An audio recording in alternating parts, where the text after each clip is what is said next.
glaube, wir sind live jetzt in einem hybriden Event. Das ist echt mega, mega schräg. Willkommen zum Magenta Moon Campus. Ich bin Julian Adenauer, ich leite das Retune Festival hier in Berlin und sitze heute hier mit Leigh und Daniel von flora&faunavisions, die diesen Campus mit konzipiert haben. Was sie genau gemacht haben, werden sie mir gleich genauer erklären. Since I also invited my community to this, which is mostly English speaking, we're gonna do this in English, unfortunately. I hope that's fine for everybody. Not for me. Not for you. Not for you, Leigh. You said you have to train speaking English again.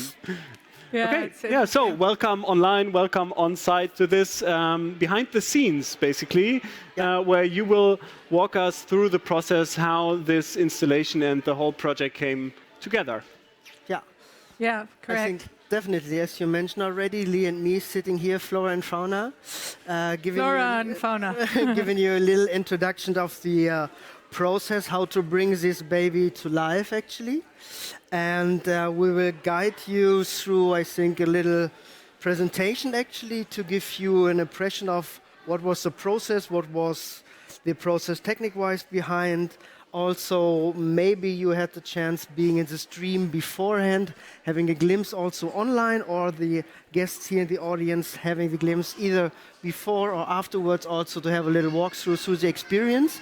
So therefore, yeah, I hope you enjoy the next, I don't know, 45, 60 minutes. I think we have 2 hours in total, but I think we won't. We shouldn't. Perhaps we shouldn't talk that long. But let's see. Perhaps we can get beers in the middle or something. I don't know. I only see water in the I already asked, just water. So yeah. No, then we're going to only do 30 minutes. Then. Yeah, 30 minutes. Okay, I think afterwards we maybe have a little drink. But yeah, it's great to be here in the campus and to be able to talk on the hybrid platform, right? Yeah. It's actually my first time. So it's my first time talking live. So actually, I think it's important just to say hi to everybody here in the space because you guys are here live in Berlin. So thanks for coming over and being here. And then, of course, like the English and the German. So hi to everybody from Magenta Moon. Magenta Moon ist eine, glaube ich, hauptsächlich eine deutsche Streaming-Plattform und Retune. Thanks a lot to everybody from Retune, who's actually mainly a English-speaking community. So yeah, it's interesting. We talk to everybody at the same time. Yeah, it's really strange. Like I was just thinking, it's like interesting when you have a normal event, everybody kind of has the same experience for the last, I don't know, half an hour when they came in, but in that case, like when half of the audience is in front of their screens, like they have, I don't know, like they were, I don't know, like cooking 5 minutes ago, or they're still cooking, or still on the toilet. I don't know, you know. Yeah, or I mean, like doing something else. Yeah, I mean, it's cool in a way to talk about or to introduce it in that way because actually, just so you guys know, the Magenta Moon was concepted. I looked back actually just before the opening and we realized that our workshop together with Deutsche Telekom, with Antje Hundhausen and with Mike Murray, who are the co-founders of the project and who have been working together in very close contact since then. We actually were all in home office, of course. So it's the 24th of May was, you know, this strange hybrid idea. You know, what can you do and how can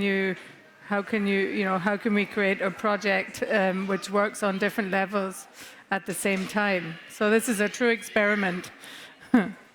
Yeah. If you see me glancing at the phone, I'm not reading my emails. I'm just checking because there's an online chat as well. So I'm just like taking up questions from the internet as well. This is not getting any easier, is it? Yeah. Okay. Yeah. So perhaps you have some stuff prepared because you wanted to walk us through how this project came apart. Yes, definitely. Came together, actually, not apart. Yeah, maybe also, we provided a few charts in the presentation, which is hopefully in the screen in a few seconds. And then I can, we will guide you through actually all the things we have done. So actually, that is us again, flora&faunavisions. I want to hand over to Leigh once again. Yeah, so flora&faunavisions, we're a design studio based in Berlin. We were founded in 1999, founded by myself. My partner is Daniel Karthausen, and what we do is we create emotional experiences. So we're focused on immersive, we work a lot with projections, with lighting, with immersive environments, and we're the designers of the Magenta Moon Garden, so the experience that everyone is visiting here in the center. And yeah, this is really, what our focus has been for a long time. We work across the globe in different continents, and we're very focused on creating moments for many different types of formats. Yeah, and then one thing I think, just to introduce you maybe a little bit more, as I said before, to the Magenta Moon project, was born out of this moment in the spring or in the late spring. Everyone's at home. How can you still work? How can you create an experience? And of course, Deutsche Telekom were very interested in working on a concept which really the focus, which I said before in the tour, digitale Bildung für alle, so the idea digital education for everybody. This is really the main topic of the campus, and there are very many different talks and different workshops, and I really like the range that's been directed, because some of the stuff, like, it's funny because when I look over here, there's like some robots on the floor, and these kids are building these robots, so it's very hands-on. And before or last night when I was sitting as a guest watching one of the talks, it was really a very we were talking very seriously, not myself but other experts, about the future of our kids and of schools and of education, and how this can how can you be guided optimistic, or the optimistic guide through a pandemic. How can you create spaces, create emotions, and all this in this very complicated time that we're living in. So yeah, Magenta Moon, born in May, and this space here in the Leipziger Platz was actually first kind of signed, if you'd like to say it, or agreed upon on the 10th of August. So it's really, like in our world, even though we're working on a project-based schedule and we're quite used to doing things quite fast, it's a very, very ambitious timeline. Especially when Daniel goes in and starts to talk about the technical technical setup behind the installation, and even just the space, because it's all been completely created from the floor to the restrooms to the plants. Of course, it was very, very important to set, like an accent. It's really about the contrast. We're in the center of Berlin in a retail environment, and we have this, in German it's called a Baustelle, so we have this building site. It used to be an office, it's hopefully going to be a museum, it could be retail, and how do we insert this type of environment for this temporary space? So 10th of August, I think Antje was always saying 8 weeks or 9 weeks. We haven't had 9 weeks until we opened. Yeah? I think that's actually then my point, construction side. So what is actually then a process when we start to work on a project? I think that's also important for you here and also for the guests online. That actually we have an idea, we have an initial idea, and it started, if you see, with an empty room actually, which is a ground floor here. And we have this idea creating this ellipse thing where we want to project on. So that's mainly the thing where we started from. And based on this, we go into detail. This is now more the technical side I'm talking about, and afterwards I will hand over to Leigh again, which is more than the creative side from the first sketch to the pixels afterwards. But this is really pool, dust, sweat, and a lot of tears actually also. Yeah, I mean, I think everybody, thinks about, Magenta Moon and what does it mean, and in a way, we kind of sort of said like ground control to Major Tom, right? We were laughing about it before here at the campus, because it's, it was really, this idea of how to see the world when you land on the moon, like when every astronaut what do? They fly to the moon, right? So just like Frank Sinatra, the astronauts fly to the moon, and when they land, what's the first thing they do? They actually look back at planet Earth, right? So it's a very emotional idea created in a workshop with Telekom about how you need to change your perspective in order to be navigated through the current situation and into the future. I think, when you start looking at the space, you'll start to understand, the eclipse and how this kind of planet moon garden has landed in the center here in the Leipziger Platz.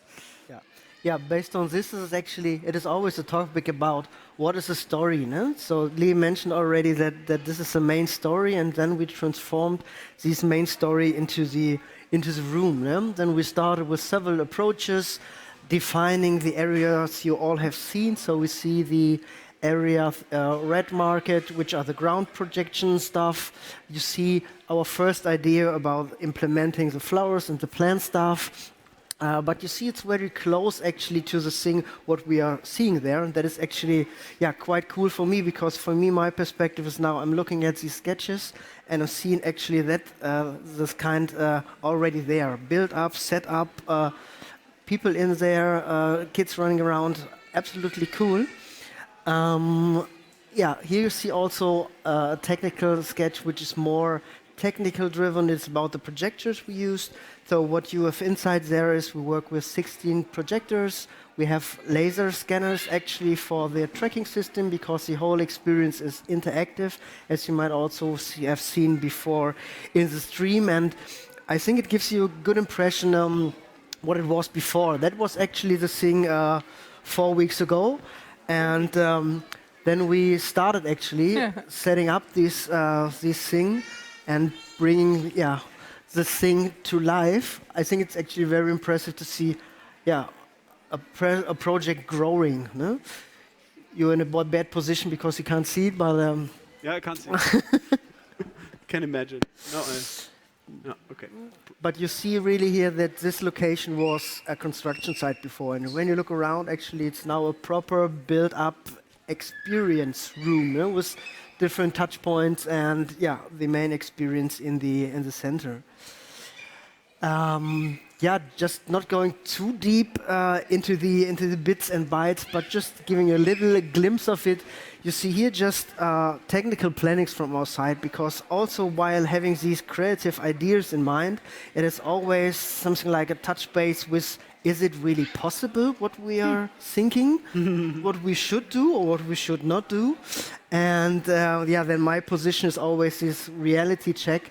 And and with these tools, then actually,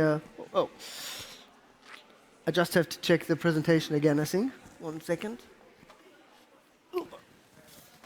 Yeah, I think in the end, it's one thing to have an idea, of course. I think everybody who works in the design field, fashion and graphics, UX, web, whatever, everyone knows that it's one thing to have an idea, but it's another thing to make it actually happen, and within all the restrictions that you have. And I think it's kind of cool for us that one of the initial sketches is actually pretty much this, which is here live in the space. That doesn't happen in every project, but it happened in this one, which is actually good considering our time scale. But you might also, as you have seen the experience, you see here really a part where it is totally in construction.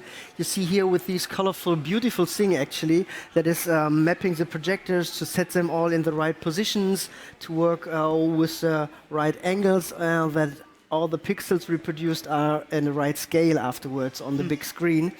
Hell of a work, and just think about around about 100 people working on this project just here on the construction site. No? So a big shout out also from my side for the construction team here, because they made it really, they made it happen at the end. Yeah, so we had a 2-week construction period. 2 weeks. 2 weeks, yeah. 2 weeks from kind of getting the key, if you like, to opening the doors last Saturday. But it started, kind of with laying all the cables underneath the floor, because the floor has actually been built in, so it was really quite a long construction site timing. So when was this picture taken? It was so cool because when I got that picture, I thought like, oh, maybe we should just do that. It's actually a really cool mapping moment, mistake. You never really get to see those pictures, but I think it was Sunday, 1 week into the construction. So I think after a week, 10 days ago. 10 days ago. Yeah. Yeah. Yeah. Looks kind of cool, huh? It's like the sunlight through a stained glass window in some kind of building in the center of some kind of town or city somewhere, possibly in the moon. Yeah. But now a little bit also into the direction of the storytelling and the story overall, because everything what we created for the experience has a certain meaning, has a certain part to fulfill in the whole storytelling. Either it are the plants we used, either it are some elements which have a certain gravity or something like that. So that is all related to the main topic of the Magenta Moon, and also the production of the single elements is based on it, and the actual design and layering process has definitely this overall story of the Magenta Moon. Yeah, I mean, just for you guys, to kind of understand the different layers in the installation, we have kind of 3 different topics and different layers which are layered on top of each other to create the image that you see when you go into the space. The background layer for us is really like a naturalistic world. Of course, it's created completely digitally, but it was very, very important for us. And in many discussions that we had in our workshops, we always talked about how, like, what's important now? What do people need? What kind of images do we want to create? What is it that you need in order to feel this kind of space into, obviously nature, was a very important topic. What's everybody doing? Everybody's running to the park or going to Brandenburg, or it's never been more popular, to get a house outside of Berlin or outside of anywhere. I heard that the houses in South England are selling without people even, doing a visit, So people are really, trying to integrate nature into their life, and we felt that we really needed to give a horizon, because you need to be able to look afar. There's one statement in German, du kannst die Bäume, nee, you can't see the, translate it for me, you can't see the forest because of all the trees. Yeah.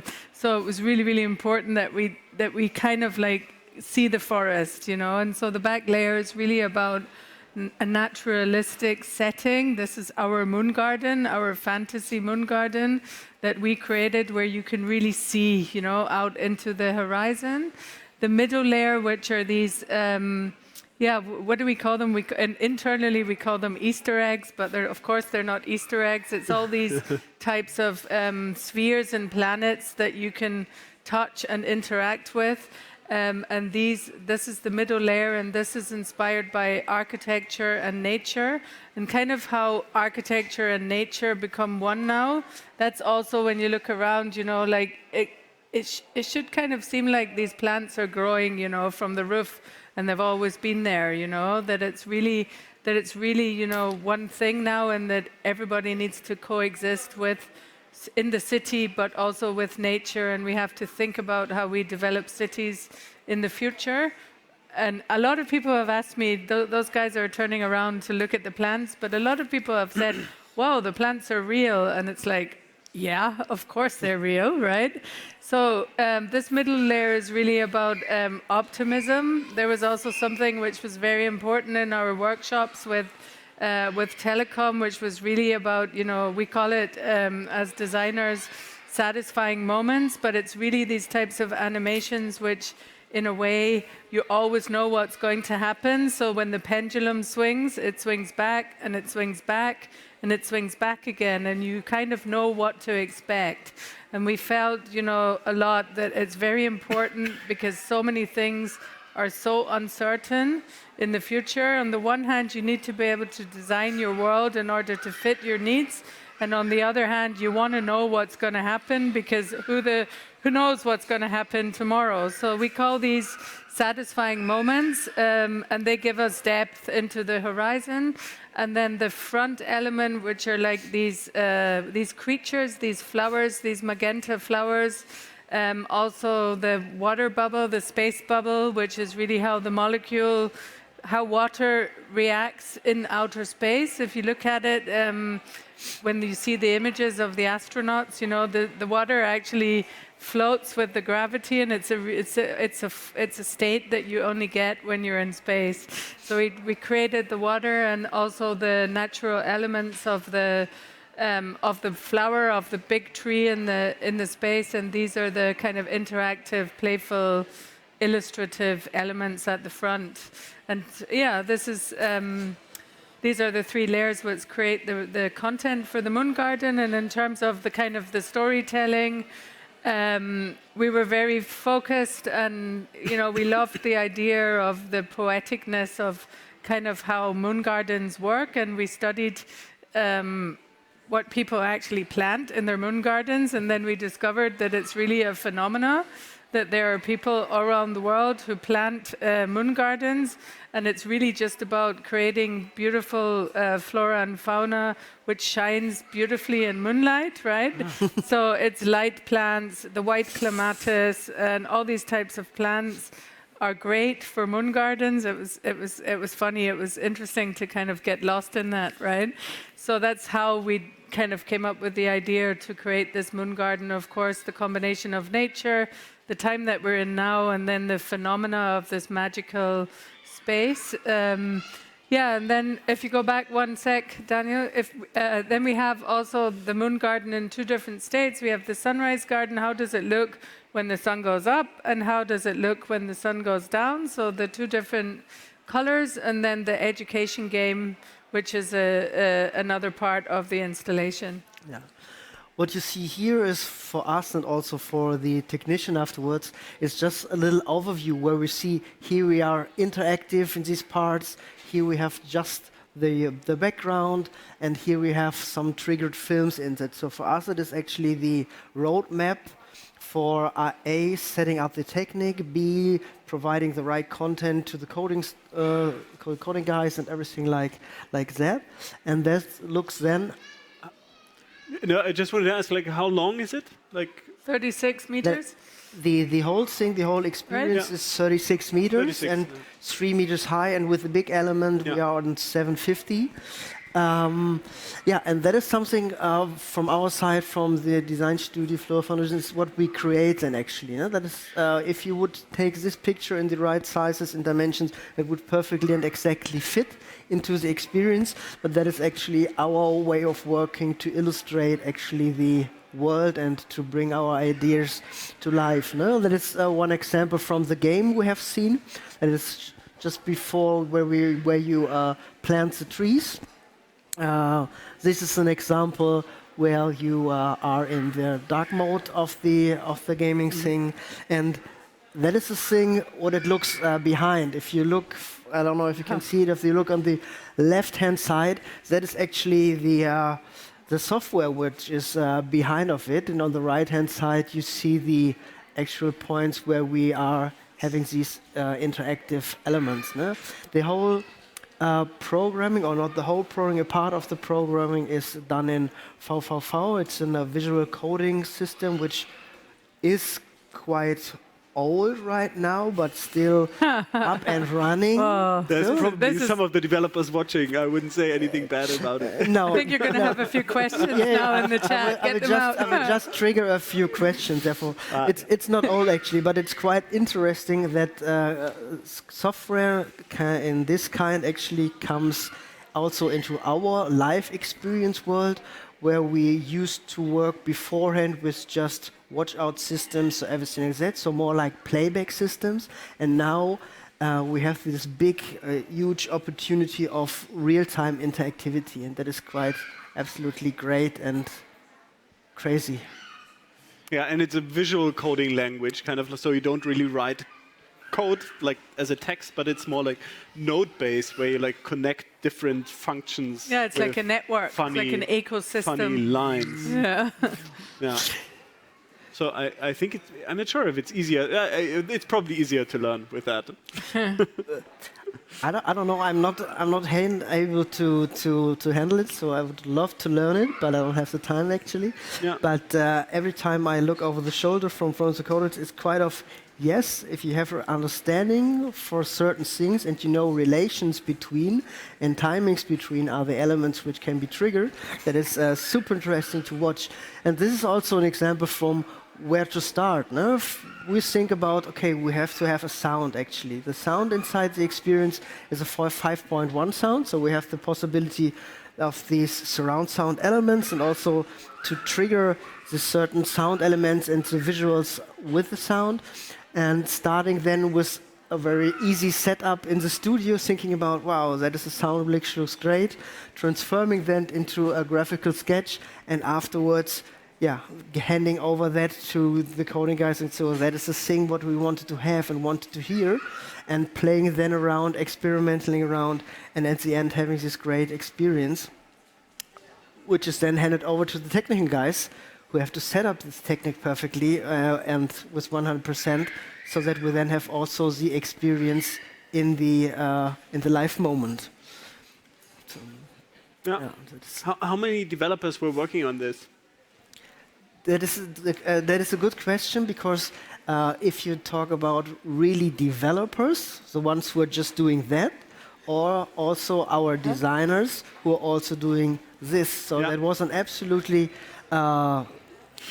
mixed match project, to be honest, and around about 18 people working on the project just on the design side. Really?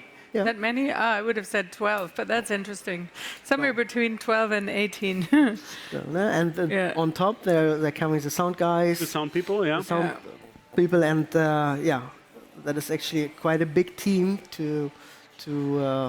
and also, the team is so big because everyone is very specialized on his own things. No? One of the designers knows this better than that, and therefore you collect the team to, at the end to create something which looks, in the machine it looks like that. Kind of funny, and because if you go back to that spot for 1 second, like just so you guys know, who can't be here with us in Berlin, we're doing yoga sessions in the Magenta Moon during lunchtime. So there's a yoga setting, and then there's the night garden and the day garden that we talked about, and then we have the education game for the kids. So next week it's dedicated in the mornings to the installation to school classes. So the school classes have registered to come over with some programming stuff around in different workshops.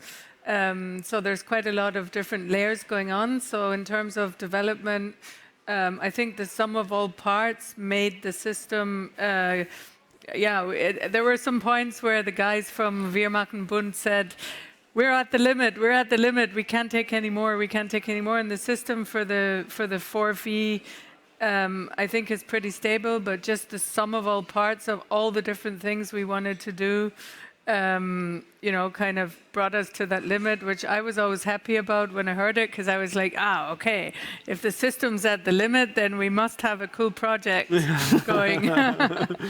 But obviously, it shouldn't have been too easy, and actually, it was kind of like cool to know that we were doing stuff which took the system to the limit, of course. But until now, nothing happened with the system, no? So everything is up and running without a single fallout in the operation time. So that's needs to be stable and run, and it's running pretty smooth. So we're good until now. So far, so good on the moon. Yeah. And what we provided also a few just impressions for the ones who haven't been in the walkthrough, are not here, just to give you an impression of what we're talking about. I think, that shows one situation of the day garden stuff, where you see these 7.5 meters element, which is in the middle, where the main elements are also done in V4 and are interactive. We have here also the big plants, which you see when you go in the experience on the right-hand side, which is a mixture between things done in cinema 4D and are pre-rendered, and some animated live visual stuff screened on top. So that is actually also the idea and the system behind it, to create these slightly elements which give it, on the one hand, it gives the depth, and on the other hand, it gives this live experience moment. Mm-hmm. Yeah, and the background layer, a lot of the grass and stuff was done with Houdini. So there's some Houdini in there, of course, too. So it's pretty much, magic. Houdini, no. Magic. Which is the software, new software for rendering. Yeah, sorry. Yeah. So it's basically video running in the background. Yeah. Yes. Yeah. Yes. Yeah, the very back layer of the horizon is a video, and the middle and the front layer are interactive. Correct. Yeah, I just can continue if you come to some question. Here you see what we mentioned, this water bubble actually, which has the reference to the zero gravity stuff, which is interactive. You can move with it, play with it around. And it gives these live moments. I think probably the most time-consuming interactive piece in the installation. Water is always very, very difficult. And time-consuming. Time-consuming. Yeah. Time-consuming because the reflections in the water bubble are the real reflection what happens on the projection on the other side. So there are these little tiny things which makes it interesting to look at it and see, wow, is it really possible?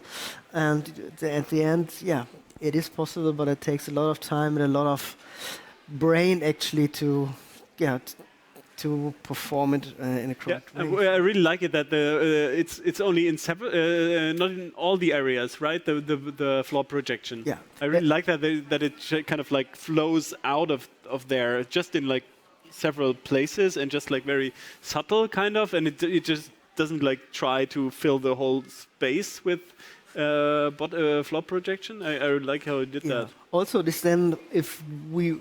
Sometimes it's also nice to have these really 330 degrees with also bottom tunnel, but it's also an information overload, to be honest. Totally. If you look around and if you go yourself in the experience and you try around and you see, okay, that is also okay to have these elements and not even more. It's not necessarily to have this emotional feeling. Yeah, I mean, in the end, like the Moon Garden is a place where you can recharge your batteries. It's a digital space, but it's also about digital detox. It's a space of peace and quiet. It's a place where you can meditate. It's a place where you can interact. So I think it's important to find that balance between overload and, or the right balance between overload and not overload, I guess, right? Yeah. Overload and underload. Underloading. Yeah, also with the garden, I mean, for me personally, as a creative person, I find the combination of the real plants together with the digitalness, and the fact that, like all the plants which are in the game are all in the Moon Garden, so that you can actually feel them and smell them and sit in this garden whilst enjoying this digital installation is a very, very important part for me, for the creation. Yeah, because the main concept was not to have everything digital. No? Yeah. As you're here, you see these flowers which are real, no? So it's no plastic flowers. So there was a combination of having the digital world and the nature world merged together to this perfect experience. Yeah, I mean, it's also like kind of a hybrid event, so it's kind of like it's hybrid times, I guess. Yeah, I guess there's some people. That's the future. Hopefully, there's hybrid, some people who are not in Europe here in the stream. and it's daytime because now the sun's going down in Berlin, and maybe someone's even sitting outside because they're in another time zone. I don't know, maybe that's wishful thinking. They should talk to you in the chat and say, hey, I'm here in, I don't know, Sydney. Craziest time zone battle, please. I'm here in Sydney and it's 25 degrees. The stream is always a bit delayed, so we can check it in half a minute. So they're sitting in their moon garden watching the moon garden. That'd be a cool thought. Who has their own moon garden in there? I'm definitely on it for the future. I'm going to make a moon garden at home. Yeah, so here you go. Here's an image of how the garden and the digital and the analog, or you don't say analog, the naturalistic garden merge, and how the worlds become one. Yeah. Yeah, and maybe also here with the idea of implementing this mirror in the experience, no? Have this effect of there's no limit actually, no? Where's the end, where's the starting point, makes it, I think, really impressive and also an enjoyable place to stay in, no? What makes it also, it's quite comfortable. You can really sit in it and watch it, relax and have fun. Or we were talking a lot, or not a lot, but we were talking a couple of times of like, how many times are we going to have to refill the peppers or the tomatoes or whatever? And even here, you guys, you know, like, are people going to like, you know, knabber, like have a little taste of the peppers? You know, whenever I'm in there sitting down, I like pull a piece of sage off and smell it. I'm like, smell this is real. But it's kind of cool because it was a good surprise for me the night before it opened, because I realized, wow, it really does smell good in there. Yeah. You can even smell it behind the mask. Yeah. Because I was worried about, of course, everyone has to wear a mask at this event. So are you going to be able to smell the herbs, you know? But you still can after 4 days, and everything's being watered and taken care of, and it's going to be replanted and all that. So I think it's nice to smell that nature in the digital environment. Yeah, totally. Yeah, and with the other thing, what we talked a lot now is this day and this night thing. But Leigh mentioned it in the beginning of the speak actually, that there's also these educational level actually what we provide with the installation. I think that is one thing beginning or starting the project where I said, wow, that's quite good to do, great to do, gives a good positive feeling to the whole project, really to give something back, to make a statement actually. Also with Deutsche Telekom, that they trust us to make these statements, no? To really talk about fake news. Like, what is it about, guys? No? So, and making this awareness and rising it. So it's quite cool. So that are the main topics. So one topic where we worked on is the sustainable topic. I think that are all topics which are on everyone's table actually now, because they are important. This topic of the digital fitness, that is with the fake news. So how is... Are you capable of understand what a fake news is, or are you just reposting stuff where you think, oh, well, that looks great, and don't think about it? And definitely the thing of technology, no? What makes that all happen? No? What enables us? What helps us in the future, or actually right now? So that was quite good. Yeah, and with it also some craziness. I just looked at a few crazy pictures of the project. No? For example, for the games thing, no? That's just a short sequence of actually the game and the idea behind it. No? And if you have been in the experience or not, then I have to describe, I think, one game. No? One game which I think it's impressive is about fake news. No? And with that is then a starting point, no? Where we started to collect all the stuff. So there's also a lot of brain and work behind it. And it's not just making it look great. It's also about really having the idea and, to provide actually the impact, what it is happened now. So. Yeah, and also like, how do you collaborate in a way with the client? You know, like how can you collaborate with the immersive experience, but make sure and understand that what we're talking about is a really serious topic, right? We're talking about fake news in the internet, and we're talking about kids, and we're talking about school kids. So how can we deal with it in this playful way, but still make sure that there's this educational level, and kind of collaborate well together, you know, so that in the end the experience is one thing, you know. And I think this is also a very interesting point to discuss, you know, like how kind of in a way like immersive spaces can also offer education and can offer information for kids for the future, right? Because it's really about how can you guide in our world, right? Just in the world of being a designer of immersive spaces, right? But how can we design and guide kids who, in our world here, it's really made for kids who can read. So maybe from the age of those really smart ones, 6, you know, and from kind of 6 to 14, right? Because at 14, do you think it's cool or whatever? So that kind of age group, and how can you guide them, you know, in a playful way to understand that it's not just, you know, it's not just something that you swipe away, but it's actually something you have to read and think about and navigate. And what does that flower mean, you know? Why are there dandelions in that space, you know, because they're being used for medical reasons? Or how many types of apples are there in the world?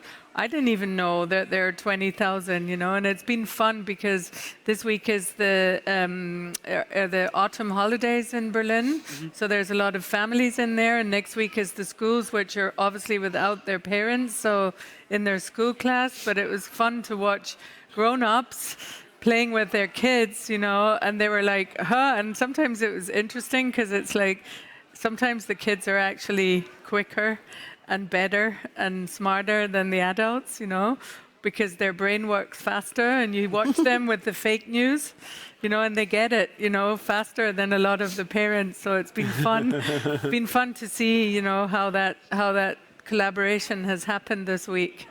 Yeah, kind of a, I say it's a Geschenk, you know, it's been a present for us to work on this for the last few months. Yeah.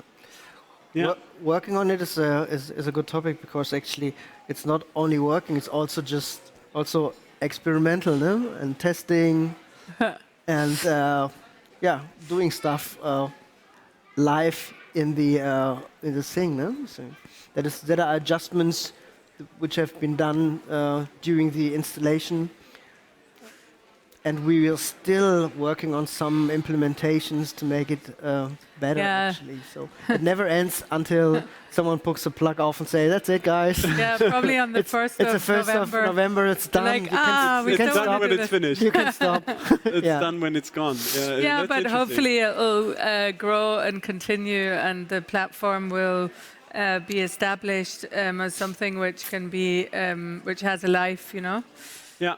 Yeah, because you mentioned that earlier, that you're actually thinking in a way that to continuously having these kind of spaces that are around like digital education and stuff like that, right? Yeah, I mean, like I think like for Deutsche Telekom, it's a super important topic, and they obviously are very dedicated to being like a trusted companion for the future. So hopefully, obviously we're in a pandemic, so what's going to happen in the upcoming months, we're not sure. I don't think anybody knows, right? So in general, the idea is that it has a life, this project, and that this idea of digital Bildung, digital education for everybody, you know, which is the best thing, you know, when you see the kids and when you see the older people and everybody interacting together here, that this can be something which has a long life in the future. Yeah. That's what we hope for with Magenta Moon. Yeah, cool. I have nothing to add besides that. Yeah, it's also for smaller kids. It's working. No, they are used to media. They're used touching things and have these interactions in between. That's quite interesting, funny, and nice to see. Yeah, also some impressions I just wanted to drop for the ones who haven't seen it from the whole experience. You see there nearly the end of our game, which is based then on the digital fitness topic. Yeah, I think here pictures are mainly the thing we can talk about. No? So that is actually one example from the game we have seen. The last one where you combine sounds to create an overall sound. There are 3 different sound stations within the installations, and in these 3 sounds you create something like a global sound, and at the end you can also download the sound you created in your group in the experience. I think that is quite cool when you have these, wow, I did something, I can take something to my home and bring something back to my family or something like that. Anyone want to ask any questions? You can, yeah. Anyone thinking like, oh, how did they do this or that or whatever? Like, we were like thinking, for us, it's kind of cool to kind of get naked in a way. So like, tell everyone, like how you do it, how it's made, how it's programmed, and how many projectors. I think we have 10 of these laser scanners in the space. Yeah, that was actually a question in the chat before. Like, how many? You said 10 laser scanners. What kind of laser scanners are that?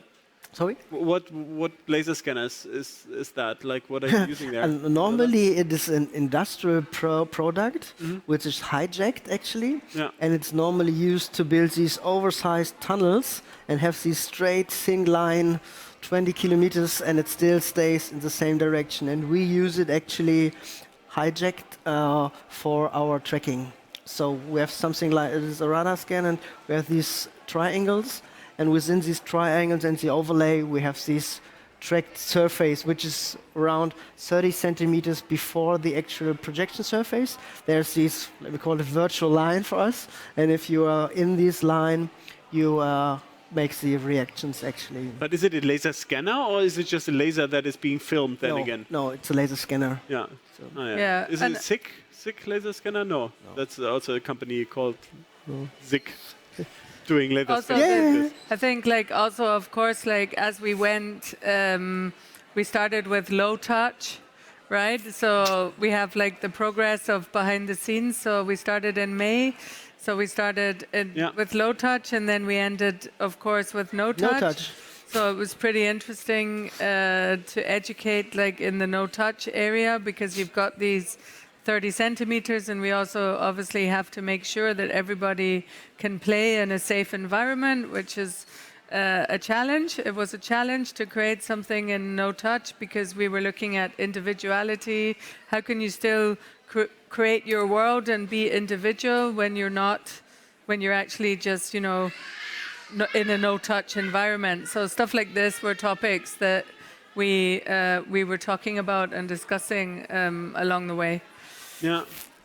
How was this project different from, because of the pandemic? How was it different than other projects you did before? Like, how did it change the process? It was obviously very fast. We had a lot of digital conversations with the design team the last 3 weeks, and I mean, of course, like it was different in terms of the restrictions of how people can meet and how creative process can happen, but ultimately that's in a way not that different. Many companies were working digitally and internationally with different people before. I think really what changed was more about how can we navigate through space, like how can we deal with 15 people in the experience. So 15 people are allowed in the space at one time. It's 170 square meters. We have, for example, the design of the garden. It's designed in such a way that you have 220 distance between the different islands that you can sit on. So I think we would have had a more, it's how can you exist in this space in a safe environment, but still have a joint experience, right? Because it's not just there for one person alone; it's there for people to interact together, But how can you do that so it still feels like it's like lässig or it's relaxed? So this was really, it changed quite a lot along the way with the pandemic. We rode the wave, and now we're here, and It's cool that it's open, of course. Like this was also touch and go. You know, there were a lot of things happened in the last 6 months for everybody. I think in whatever field you're in. Yeah, so really to do with safety, to do with masks, to do with distance, to do with still feeling like you're joining or creating a joint, having a joint experience, you know? Yeah. How can we split the school classes, for example, you know, that whole logistical thing. True. When the school classes come, the school classes are like 26 kids, I think, so they're split into 3 groups. There's 3 different things on offer. So one group will be here in the workshop area, another group will be building Moon Garden robots and coding in the back, and one group will be in the middle, and they'll rotate around, you know, and all that type of stuff was very very time consuming and complex. Yeah, totally. And the regulations are also changing. I mean, like right now, like, yesterday I heard that I'm teaching at the Weißensee School of Art also, and I got an email today that we will close the school again in November, or like basically like for all the normal. Like we could have seminars in the school right now, but now the new order is now that we should do everything online, which can be done online. Obviously, like if you have to build something with a machine, that can still be done there because it's an art school. It's not like a philosophical university, so there is stuff that people build. That can still be done there, but we should go back to being more digital again. Yeah. So but that's probably also something that is being discussed here every day, probably. Every day. But you see, for example, these little bits and pieces. No? For example, this bench over there, what we see with these plants in it. No? The plants are not, they're obvious, they are different, have a function, no? Because there are these seating areas, and there are areas where you can't sit, and therefore we keep this distance without having these don't sit here, don't sit here. So here are a few elements which have these below the line ideas of replace them so that we have this idea of keeping it safe without having this don't go there, stop, please don't. So it's more like this in between in the design. That's actually a super interesting topic. Like how do you design spaces that keep people apart without them noticing that they're being kept apart? Yeah. That's actually quite interesting. Yeah, it's a complex idea. Yeah. There's a lot of stuff behind that question. So yeah. That's a whole panel discussion, I think, for itself. How do you design safely in architecture, in environments for the future? That's actually a very interesting panel discussion. How do you deal with, as a graphic designer, how do you deal with floor? How can you get creative with navigation? It's a completely new way of like a navigating system in space. Graphics, blah, there's so many elements to it. It's super complicated. Yeah, ideally we don't have to think about it too much, but it will be probably something that will... Yeah, and how can you do it then, you know, like how can you actually, like I'm very proud of the fact that in the end, like Telekom have opened this space, you know, because we can do it. We can still communicate in space. We have a responsibility to make sure that people come together. I'm not, you know, like, you know, I think there are many problems, you know, when you sit in front of your computer screen at home and talk to people digitally. We talk about ground control to Major Tom, but if you really interview an astronaut, you know, or somebody like my neighbors, and she's in Alaska for 4 months on a ship right now with no internet, right, and 18 guys. What is she doing there? She's a documentary filmmaker, but you know, it's like, how do you feel, and how do you then feel if you're a digital, if you're somebody who needs people? You know, I think there's a workshop here, or a panel, which is like how to Wege aus der Einsamkeit, you know, in terms of also different generations, not getting lonely. You know, how do you stay sane? You know, and people need people, and the marketplace has been around for thousands of years, and it's the topic of people coming together in a meeting place, in an environment, in a room, and communicating together, you know. So how are we going to redesign the future so that we can do that, you know, in a safe environment? This is super interesting. Yeah, it's super interesting. You guys should do a retune session based on that, you know? Yeah. Sure. There's a question in the audience.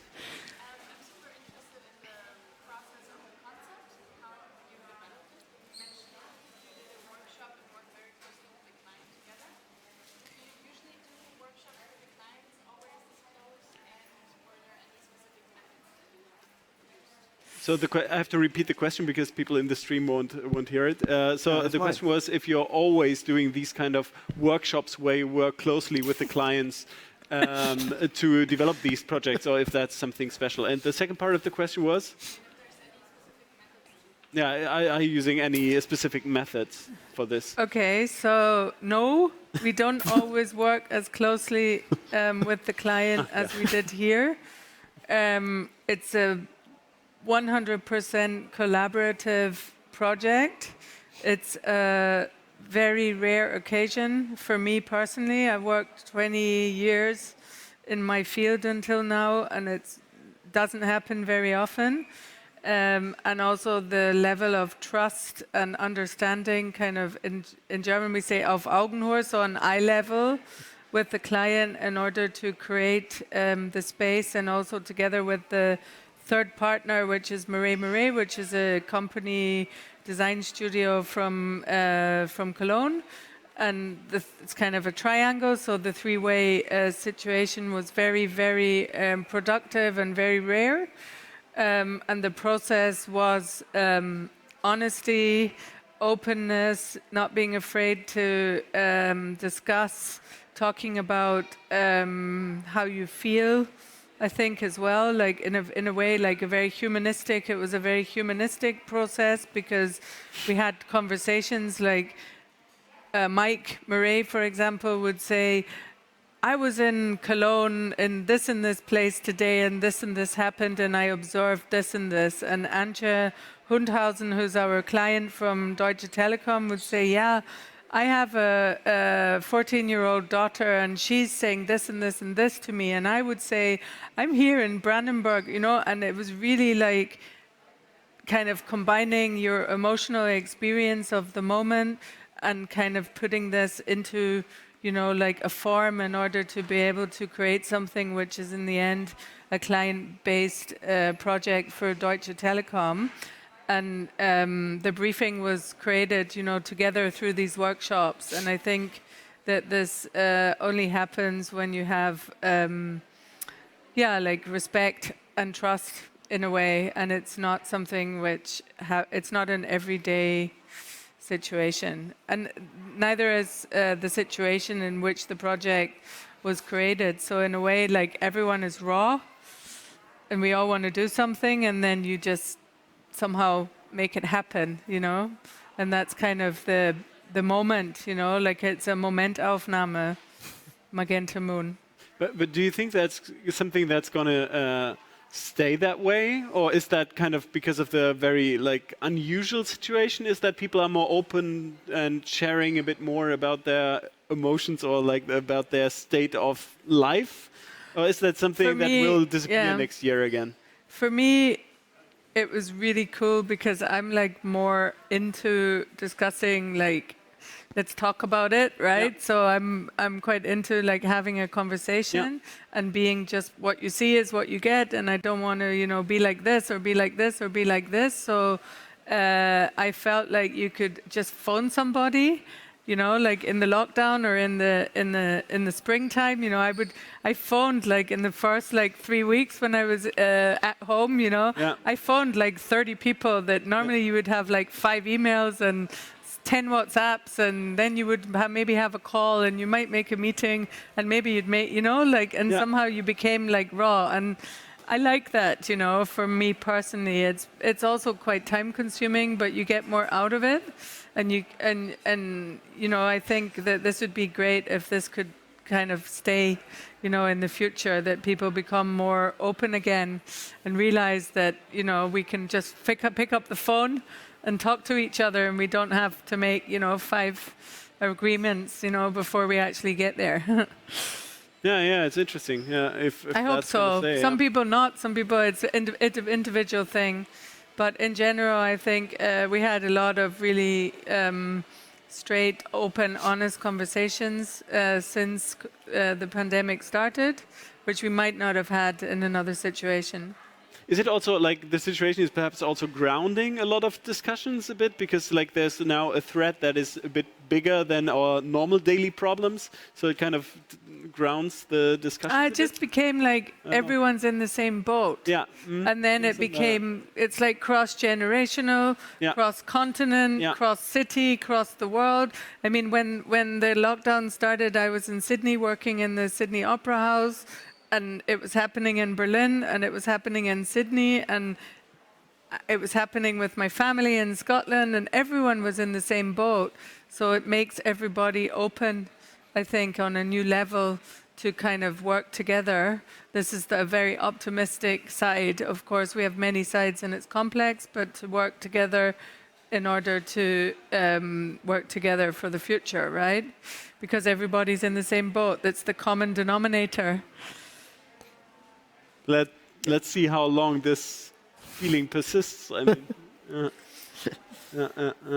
It's the new normal. Yeah. New normal. Yeah, that's. But definitely strange having this kind of thing, let me say it so, in a project. Because organizing then the office you're in home office, and now also a little bit production-wise. I think we have to put the big computer to your place, the other computer here. Please can work remote. We have this normally check-in the mornings and all this stuff. Then digitally, it's kind of so. Yeah, was interesting. We learned definitely a lot also during this project. It's quite good that we learned it so far. I think as a design studio, this digitalized was always something for me. For sure, we're digitalized. But when you realize, okay, now we have to do it digital, without meeting, without hanging around together and doing this creative process in a group, that's quite. I think it's quite still still challenging. Yeah, the thing that I find interesting is also like international collaborations for us personally. Like, how can we still work internationally but maybe not be there? Yep. And how can we work? And it kind of gets back, like maybe 15 years ago, we would look for a local partner and we would work with local people, and therefore you'd learn how to work in another continent or in another country. And then you got to the point where I think a lot of people were just kind of moving, because of course everyone was flying and blah, blah, blah. We all know that. So we would just go, with our stuff and our crew and blah, blah, blah. And now, of course, you have to take a step back and find a way to collaborate with local people and still be able to learn from each other and work internationally. This is a topic which is important for us. But hopefully everyone will collaborate in a way. I mean, collaborate together. It's interesting that this step also seemed to be quite we should have taken this step anyway, of like moving less. Sure. Just considering the environment, not just like this pandemic thing. So do you think it's probably like fastening this process, or is it like really like a kick in the ass now to really change this behavior? I think like it's cool to be able to work internationally, but not have to go there every time. So we learn how to create conversations and people. It's funny how you realize people are now, turning into professionals with Zoom and stuff. At the beginning, people would be like, I'll meet you at 3:00, and you'd have 3:00, and no one would ever say how long it was going to last, right? So now, it's like from 3 till 4, and people become very effective, with their time, and I think the meeting, the live meeting, is very important, but it's maybe not important every single time. Yes. So when you can combine this, then I think that this is, in a way, the way to go for the future, and that COVID has become like a turbo, which is ultimately a good thing, of course, for the environment. Yeah. I definitely agree. Because I know these 1-hour meetings in Munich where you say, "Oh, guys, really?" Yeah. and you drop into a plane 6 o'clock in the morning, go to the meeting, we are back at home at 10, and just Doesn't make any sense. had these 60 minutes of fame, which are now definitely also in the near future will definitely be digital. Yeah. So, perhaps to wrap it up a bit, I would like to ask, like, where do you go from here now? Like, what is the next step?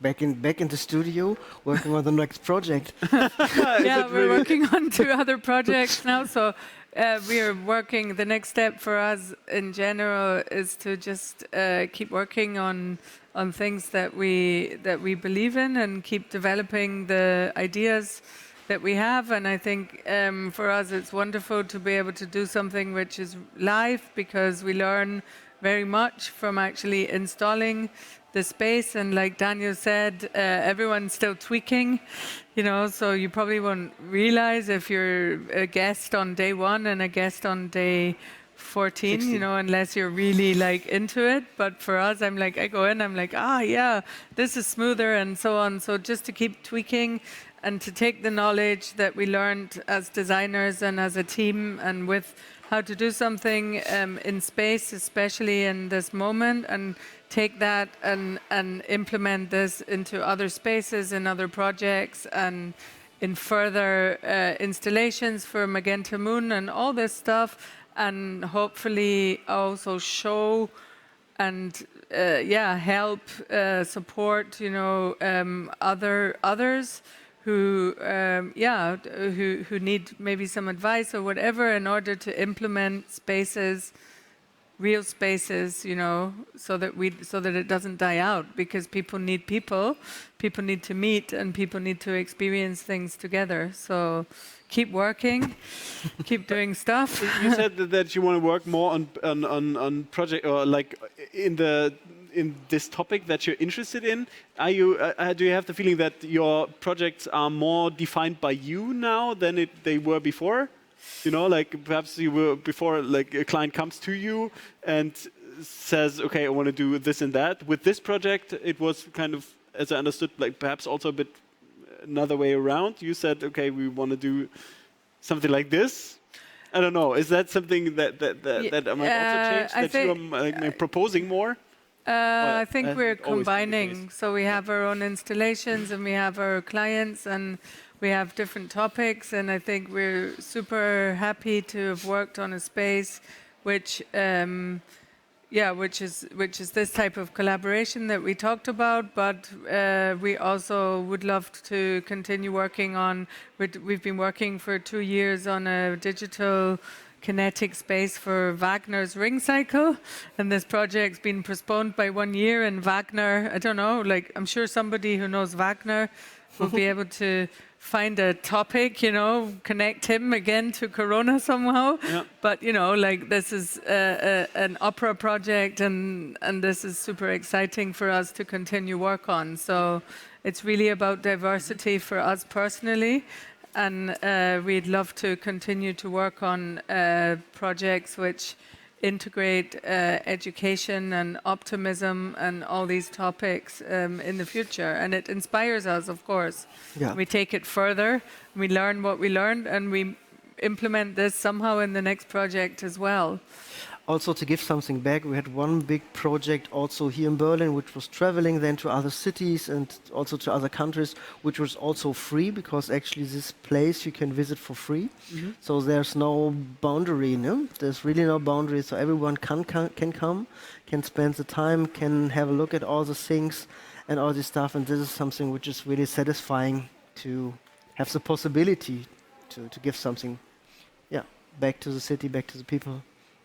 Yeah, I think in general, like the more public spaces and kind of art or design for everybody, which is not exclusive, and it's really approaching, from a kid to a grandma, is something which is definitely very interesting and rewarding for us. So the more people and the less kind of elite, then in a way, the better on a personal level. Yeah. Is it a good time or a bad time for being a digital design company? But because like on the one hand, I think clients might be still afraid of what's next, so budgets might be freezed or like postponed and everything. Yeah. On the other hand, a lot of stuff is being, I imagine, being done digitally more. So. Yeah, I think on the digital level, it's very, very important to go, for me personally, to go hybrid. Yeah. So I don't believe in pure digital spaces. I think that people will need people, like I said, and we need to be able to. I mean, I come from architecture, so I'm an architect. That's my training. So I learn how to solve a problem in space, right? Yeah. So now, and of course, we need to combine. It's the hybrid concept, I think, which will show us or lead the way for the future. So this is what we're interested in, like the fact that we're sitting here still, now the sun's gone down, like the space is almost closing for the day, but there's maybe some people out there still listening, and they're somewhere else, and this combination is really, really exciting. It's really exciting, yeah. And it's not one or the other anymore, and it's not just digital, and it's not just, it's phygital, right? No, it's also not fidget, it's about creativity. I think it's really so because we're really a creative agency, a studio, really creative studio, and it definitely helps that we have our ideas and that we are sometimes a little bit fast forward to trends and all this stuff, but I think mainly it's really about creativity.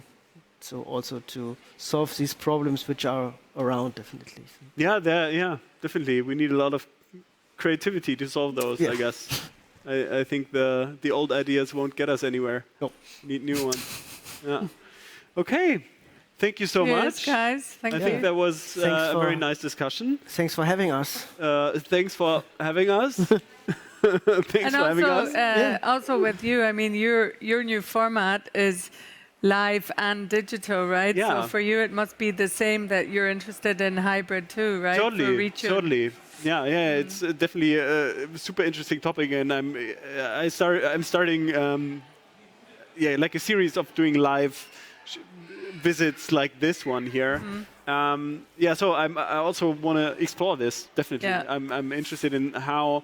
Also about like for us, it's also like a question of what is the role of a festival in these times, like it's basically was like bringing people together in a physical space, which is not happening right now. So I think the format of having multi-day events is also not the right format for hybrid things, because like when people watch streams, they watch them for 1 or 2 hours or whatever.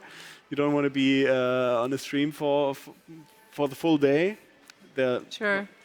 Yeah. So I'm also a big fan of experimenting. So let's see. We can talk about this in half a year, and then we'll have a lot more experience. Yeah. So maybe you have to go and visit them rather than them coming to you. But anyway, that's another topic. Thanks, Julian, for taking time to come visit us. Thank you. Yeah. Thanks for watching online. Thanks for being here, and see you around next time. Thank you.